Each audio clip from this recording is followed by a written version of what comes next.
Hi there, it's Jenny Fenig from jennyfenig.com coming to you with our weekly gutsy business and life tip.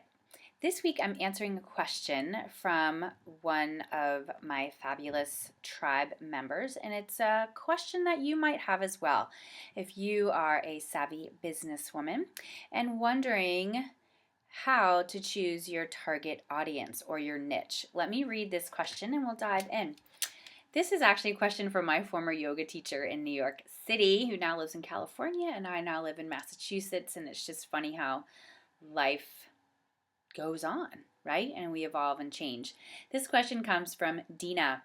Jenny, hi. I hope this email finds you radiant and happy, as it seems you are by your posts, which I love. Thanks, Dina.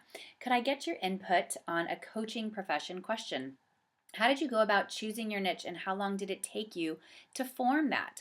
This is an issue that I'm struggling with because I keep hearing and understand that to be very successful, your target market has to be specific, but I'm also reluctant to pigeonhole myself as I love all coaching and spiritual growth. Okay, well, Dina, thanks for bringing this question to me, and it's awesome to be back in touch. Yeah, and this applies to you, viewer, right now, even if you're not a coach like Dina and myself are. This is about you being in business, right? And knowing that it is smart business to actually have a specific niche and target audience. Now, you don't have to be so specific that you don't leave any opening for magic or just kind of that bonus person to walk through your door. I know a lot of people flip out about that whole niche concept, but I have found in my own path that having a niche makes a lot of sense. And here's why. Because when you get specific about who it is that you're here to serve and what you offer them, then it makes marketing and speaking to this person so much easier. Okay? When I started my business back in 2008, I knew that I wanted to work with women. How did I know that? Well, I felt like I did. And when I first started coaching, I was in my coach training school, I was telling people what I was doing, and it was women who were stepping forward and saying, Jenny, I want your help. Let's work together. So I like to tell my clients who are where I was back then, starting businesses, growing businesses, taking themselves out of corporate and reinventing themselves through a business, I like to tell them that often your niche finds you. So as you're getting out there and telling people what you're doing, you're making this change, you're bringing this magic out into the world, your niche tends to find you. They'll say to you, oh my gosh, I need that, or my sister needs that, or my brother-in-law needs that, or my uncle, or whoever, my buddy. And you'll find that your niche just tends to come to you that way. I think it's this beautiful gift that the universe gives you when you decide that you're going to step out and do your big work in the world. So, yes, your niche does find you. And when you are stepping out and marketing yourself, when you're creating your website and writing the copy for your site or for emails that you're sending out, or you're deciding which magazines to advertise in or which events to go to because your target audience might be there, knowing who they are and how they tick is crucial.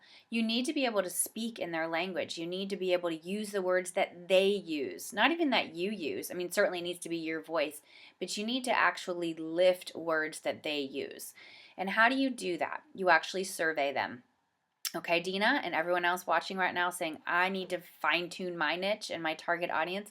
You actually need to survey your people and ask them what they want. What are they challenged by? What keeps them up at night? What would allow them to do their job better, live more comfortably in the world? Those are the beautiful questions you can ask. And then you're going to get verbatims back from them, either from the conversations that you have, and you'll take diligent notes, or you can actually give them a survey through a tool called SurveyMonkey. That's one survey tool. It's actually free if you keep your questions under a specific number of questions.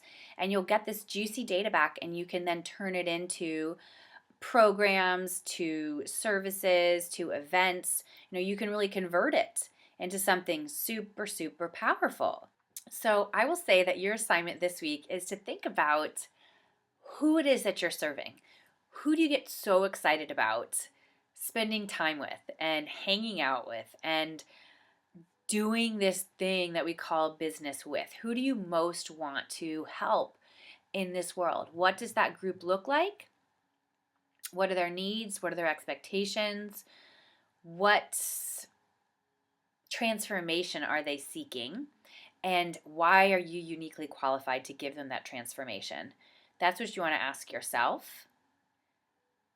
And that really is your target audience. That's your niche. And know that your niche often evolves over time.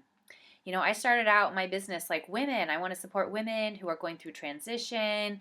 And I wasn't clear exactly if they were entrepreneurs or corporate women or whatever. Were they moms? Were they not moms? Like they were just kind of anyone who wanted to do this work.